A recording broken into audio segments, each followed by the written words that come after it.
अस्सलामुअलैकुम फ्रेंड्स, आप मेरे चैनल पर पहली बार आए हैं तो प्लीज़ मेरे चैनल को ज़्यादा से ज़्यादा सब्सक्राइब करें। लाइक शेयर और कमेंट करें, मुझे सपोर्ट करें सब्सक्राइब करके। एक जंगल के बीचों बीच एक छोटा सा गांव था जो चारों ओर से हरे भरे पेड़ों से घिरा हुआ था। इस गांव का नाम था सुकूनपुर। गांव के लोग बेहद शांत मिलनसार थे। लेकिन एक दिन गांव में एक अजीब घटना घटी जिसने सबको चौंका दिया। गांव के पास ही एक घना जंगल था जिसमें तरह तरह के जानवर रहते थे। गांव के लोग अक्सर वहां शिकार करने जाते थे। लेकिन एक दिन गांव के मुखिया रामू काका ने जंगल में एक अजीब आवाज सुनी। वे डर गए और तुरंत वापस आ गए। उन्होंने गांव वालों को बताया कि उन्होंने जंगल में एक भयानक चीख सुनी है। गांव के लोग पहले तो हंसे, लेकिन जब कुछ और लोगों ने वही आवाज सुनी तो सब चिंतित हो गए। गांव में चर्चा होने लगी कि जंगल में कोई रहस्यमय शक्ति है। कुछ लोगों ने इसे भूत प्रेत का नाम दिया तो कुछ ने इसे कोई बड़ी जंगली जानवर बताया। रामू काका ने गांव वासियों को समझाया कि हमें डरना नहीं चाहिए और इस रहस्य का पता करना चाहिए।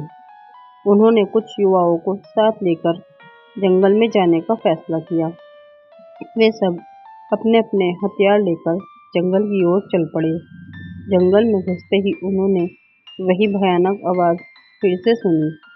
सभी डर के मारे रुक गए, लेकिन रामू काका ने हिम्मत नहीं हारी।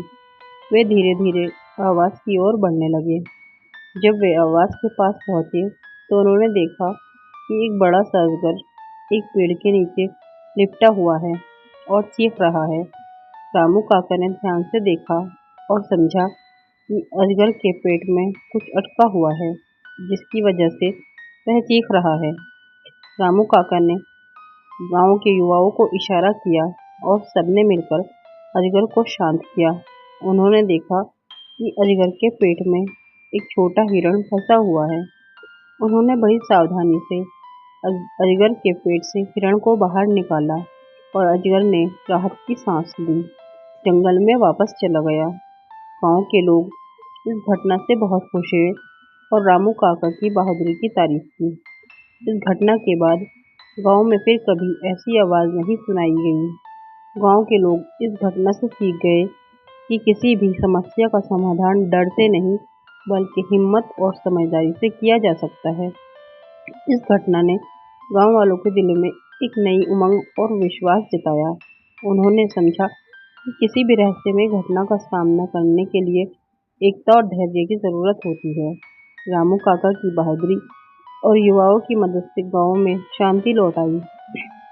इस घटना के बाद गांव के लोग और भी ज्यादा एकजुट हो गए। उन्होंने जंगल में जाने से पहले एक टीम बनाने का नियम बना लिया ताकि कोई भी ऐसी घटना फिर से न हो सके। गांव के बच्चों ने भी इस घटना से बहुत कुछ सीखा। वे अब समझ गए थे कि डरकर भागने से समस्या का हल नहीं होता, बल्कि मिलजुल कर और समझदारी से काम करने से हर मुश्किल का हल निकल सकता है। कुछ महीनों बाद गांव में एक और घटना घटी। एक दिन गांव के किनारे कुछ अजनबी लोग आए। वे लोग बहुत भूखे और थके हुए लग रहे थे। गांव वालों ने उनसे बात की और पता चला कि वो लोग अपने गांव से भटक गए हैं और घर वापस जाने का रास्ता ढूंढ रहे हैं। गांव वालों ने उन अजनबियों की मदद करने का फैसला किया। उन्होंने उन्हें खाना खिलाया और आराम करने के लिए जगह दी। अगले दिन रामू काका और कुछ युवा उन अजनबियों को उनके गांव तक पहुंचाने के लिए तैयार हो गए। रास्ते में एक बार फिर से वे जंगल से होकर गुजरे। इस बार भी जंगल में वही अजीब आवाज सुनाई दी, लेकिन इस बार रामू काका और उनके साथी डरने की बजाय सतर्क हो गए। उन्होंने ध्यान से सुना और समझा कि ये आवाज कहीं और से आ रही है। वे आवाज की दिशा में और बढ़े और देखा कि एक पेड़ पर एक पक्षी का घोंसला है। उसमें फंसा हुआ एक छोटा चिड़िया चीख रहा है। रामू काका और उनके साथियों ने मिलकर चिड़िया को घोंसले से बाहर निकाला और उसे आज़ाद किया। इस घटना ने गांव वालों को एक और सबक सिखाया कि हमें हमेशा सतर्क रहना चाहिए और किसी भी समस्या का शांतिपूर्वक और समझदारी से हल निकालना चाहिए। गांव के लोग इस घटना के बाद और भी ज़्यादा एकजुट और मजबूत हो गए। उन्होंने एक दूसरे की मदद करने और हर समस्या का हल मिलकर निकालने का संकल्प लिया। सुकुनपुर गांव एक मिसाली बन गया, कैसे एकता, धैर्य और हिम्मत से किसी भी मुश्किल काम का सामना किया जा सकता है।